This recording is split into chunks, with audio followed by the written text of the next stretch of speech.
નમસ્તે મિત્રો, ઇંગ્લિશ ગ્રામરમાં આપણે આજે નવો ટોપિક લઈને આવ્યા છે. ટોપિકનું નામ છે ક્વેશ્ચન ટેગ. મોટે ભાગે જ્યારે આપણે ઇંગ્લિશ ગ્રામર કોમ્પિટિટિવ એક્ઝામના પેપરમાં આવે ને ત્યારે આની ખાલી જગ્યા પૂછાય જ છે. પણ એના થોડા નિયમ આપણે જાણવા પડે તો આપણા 1 થી 2 માર્ક્સ આરામથી આપણે એને કવર કરી શકીએ. ઓકે, તો શરૂઆત કરીએ આપણે. ક્વેશ્ચન ટેગની વાત છે તો ક્વેશ્ચન ટેગ શું છે તે જોઈ લઈએ. ક્વેશ્ચન ટેગમાં સૌથી પહેલા અહીં તમને વાક્ય આપેલું હશે, વાક્ય, પછી અલ્પવિરામ, પછી વાક્યાંશ આપેલું હશે. તો આ વાક્યાંશમાં આપણે ક્વેશ્ચન ટેગ મૂકવાનો છે. બેઝિક આપણે એની શરત જોઈ લઈએ. જો વાક્ય હકાર હશે, બરાબર સમજો, વાક્ય જો હકાર હશે તો આનો જે વાક્યાંશ આવશે તે નકારમાં આવશે, અને વાક્ય જો નકાર હશે તો જે વાક્યાંશ આવશે તે કેવું હશે તો હકારમાં હશે.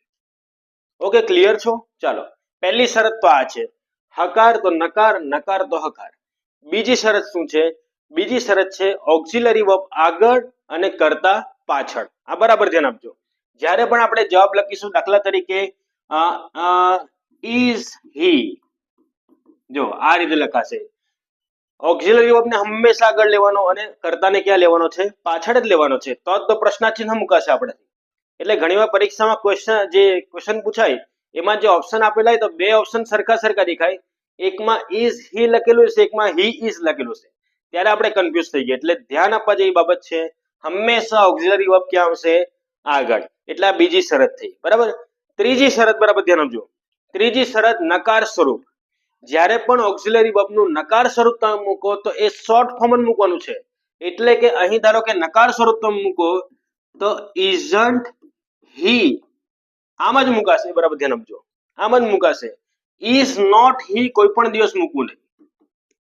ઓકે, ઇઝ નોટ હી આવું આપણે લખવાનું નથી.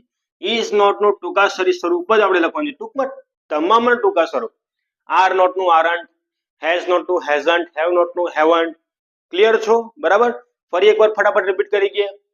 વાક્ય હકાર તો વાક્યાંશ નકાર, વાક્ય નકાર તો વાક્યાંશ હકાર. ત્યારબાદ વાત કરીએ કે જે છેલ્લે ક્વેશ્ચન ટેગ મૂકીએ તેમાં ઓક્સિલરી વર્બ હંમેશા આગળ આવે, કરતા ક્યાં આવશે? પાછળ. નકારનું ટૂંકાક્ષરી સ્વરૂપ જ લેવાનું છે, એટલું ધ્યાન આપજો. અને ચોથો નિયમ, બરાબર જોજો. કરતા જો તમને નામ તરીકે આપેલો હોય, દાખલા તરીકે અહીંયા રાહુલ નામ આપેલું છે, બરાબર છે, તો ઇઝન્ટ રાહુલ નથી મૂકવાનું.